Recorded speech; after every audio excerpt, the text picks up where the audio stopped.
Luluto ako ng ulam namin ngayon ulit tanghalian. Ribs. Mag-aadobo ako ng ribs. Yung adobo ko ay maraming sibuyas. May konting luya. May bawang. Dinagdagan kong bawang, siling panigang. Saka ito, sausage. Gusto ng anak ko yung adobong may sausage eh. Nilulutuin ko. Prito ko muna ang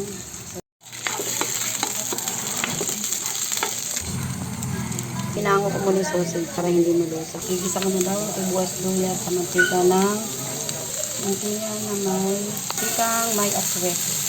Kaya ganyan yung kulay. Yung aking binigisa na kulay. Dahil sa mantika ng aswet. Malagay ko na sana.